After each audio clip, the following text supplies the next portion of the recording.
After I've watched the new Netflix documentary about infinity called A Trip to Infinity, I really was inspired by the ideas of infinity presented by all the mathematicians, physicists, and several other scientists. Furthermore, this led me to the decision of making this video about paradoxes of infinity.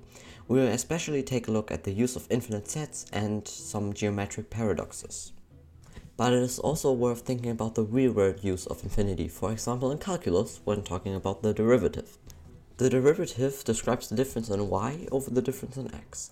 We let those values go infinitely small to get the slope of the graph, which we represent with a tangent line here represented in green.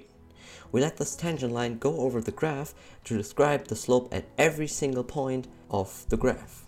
But the story of my fascination starts small, with the most perfect geometric shape, the circle.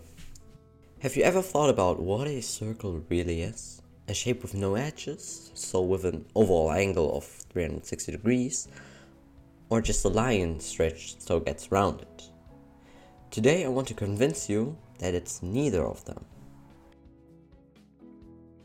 Let's take for example a triangle, with its perfect three sides and its sum of all angles with 180 degrees. However we arrange these three sides, the sum of all angles will always stay 180 degrees. We only can achieve a difference in angles by increasing the number of sides to 4, 5, 6 or whatever number we like. We can see that the sum of all angles now varies due an increase in sides, but what we can also see is that the shape suddenly gets more and more rounded. So what happens if we increase it to 15, 20 or even infinity? When we happen to describe a shape with infinite sides, we can see that this leads us to a circle. This is one example of using infinity in geometrical sense, but what is if we take a look at something called an infinite set of numbers and its size? As said, we will start with some classical paradoxes involving the set n of all natural numbers, which was historically used to count objects. With the so-called Galileo paradox, we connect the set of all natural numbers n with the set of all squares of these natural numbers, conveniently called I squared, and it looks the following. Galileo now established the following bijection by linking every natural number to its square. This bijection is paradoxical because there are more numbers than squares, but we can still find a corresponding square to every number we write down. Furthermore, we can now establish a similar bijection between the set n and the set e, which only covers the even numbers. We just multiply every positive integer by 2 and we get the infinite set of even numbers. As we can see here, this bijection again is paradoxical because the even numbers are only half of the natural numbers, but still we can find an even number to every natural number. Let's take a look at another very common paradox involving a so-called dividend series. I propose to you that 1 plus 2 plus 4 plus 8 on and on to infinity is equal to -1. But how can this be true when we are only dealing with positive numbers? Let's start off by calling the infinite series of 1 plus 2 plus 4 plus 8 x. Now we can multiply x by 2, which results in 2 plus 4 plus 8, on and on to infinity. From this we can get back our original series by just adding 1, because we get the same series as before. Then just 2x plus 1 is equal to 1 plus 2 plus 4 plus 8, on and on to infinity.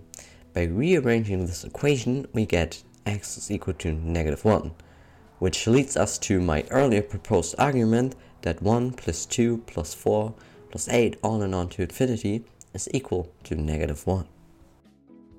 After taking a look at several paradoxes involving infinite sets, I want to show you one more geometric paradox of infinity. For this last paradox, we consider a non-square rectangle ABCD. Without losing generality, let us suppose that the length AB is 2 times smaller than BC. On one hand, it is now evident that the diagonal AC splits the rectangle into two triangles ABC and CDA having equal areas. But on the other hand, we can also make a different assumption using infinitesimals, making this argument invalid. Let us cover the upper triangle ABC by an infinite number of horizontal line segments having an infinitesimal width. Analogical, the lower triangle CDA is covered by the corresponding equal number of vertical line segments, also having an infinitesimal width. Illustrated here are just 4 of these lines to show a clear pattern. By definition, each horizontal line segment is 2 times greater in length than the corresponding vertical line segment. For instance, the point EF and G. We take the corresponding lines, and as said, we can see that EF times 1/2 is equal to FG. The area of the upper triangle ABC can now be obtained by summing up the areas of the horizontal line segments covering it. Furthermore, the area of the triangle ACD can be obtained by summing up the areas of the vertical line segments covering it. Because each horizontal line segment has the length that is 2 times greater than the length of the corresponding vertical line segment, it follows that the triangle ABC has a greater area than the triangle ACD. Now a paradox arises because the two triangles have areas that are equal and at the same time are not equal.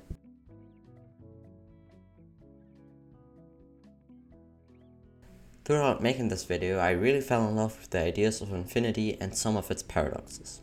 I hope you can feel the same thing, and I hope you enjoyed this video. I also want to thank you all for the huge support on the last video, which has over 1,000 views now. I look forward to making new math lessons in the near future, but till then, have a nice day.